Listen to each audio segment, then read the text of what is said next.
All across the country, folks have been dealing with some crazy extreme weather. The Northeast is bracing for more flooding after heavy rain ravaged parts of upstate New York and Vermont, which saw 2 months of rain in 2 days. The Southwest is currently trapped under a giant heat dome, which could see temperatures in parts of California and Arizona climb as high as 120 degrees. And right now, more than 100 million Americans are living with heat advisories or extreme heat warnings.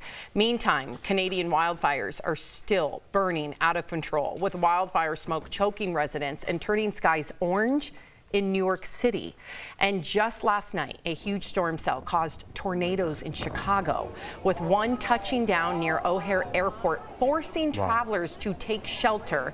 Now, even some scientists are alarmed, saying these extreme weather events are proof that the planet's alarm bells are ringing. But if you look over at Fox News, they're devoting segments trying to dispel what they call, quote unquote, leftist hysteria. So, want to talk to our viewers here. How are all of these extreme weather events affecting you? And are you starting to get worried that these extreme weather events are the new normal? What would you say, Jeff?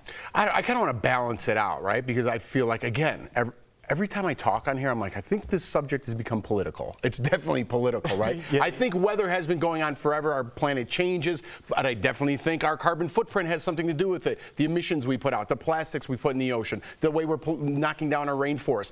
That's definitely true too, but how true is it that it's actually this is what's affecting it, or maybe the climate's just changing naturally the way the planet does? I'm in the middle on both sides because I could see how that happens, but I could also see weather changes as the years progress. Let me give some statistics that might make you feel even more alarmed. And again, when you're alarmed, I'm not saying it to create hysteria, I'm saying it so we can start taking preventative measures. Make sure in our household we're trying to make sure that we have a shelter-in-place bag.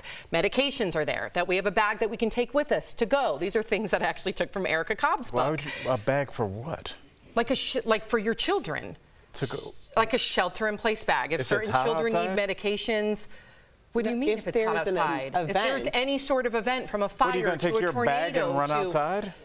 So if you look at any sort of scientific review journal that's right now talking about the climate crisis that we are facing, they advise the only thing that you can really control, of course there's things we can do as a global community, but things in your own household is making sure that you have a shelter-in-place bag. So those are necessities to be able to eat, to have water, to have a flashlight, to have a radio, to have. I'm gonna let that part go because I want to talk to these talk about these statistics. So last summer, heat waves in Europe killed more than 61,000 people. Oh my goodness! Now the heat waves are projected every year to get worse and worse. Okay, and then also in places like Arizona. So right now, people in Arizona, local officials are looking at the fact that okay, if we lose power because of the extreme heat that we've never faced to this degree, it shows that 12,000 people would likely die and close to 800,000 people would need emergency care. This is a big deal. And I want us to treat it like a big deal because that's how you prepare yourself, your neighbors, and your family. I didn't know any of those statistics, but I do remember last week we got an alert that there was Texas was hotter than 99% of the places on the planet. And I remember, I always go, before I get extreme about anything, have I ever heard this before? And the answer is no. I've never heard of Texas being that hot. And what I have heard is twice, we've been doing the show 6 years, the grid has gone down in Texas. Right. And, you know, we're on in a lot of places in Texas, and I wonder, while people are going on Fox News calling people hysterical, while you're doing that, do you have a plan in place in case this happens again? Because it seems very likely. I keep asking everybody, no matter what side of the aisle you're on, to push your representatives to do something. They can go on the internet and call each other names. That's fine. That's what they do. But you can also get them to do stuff. They want their jobs. They'll do what you tell them.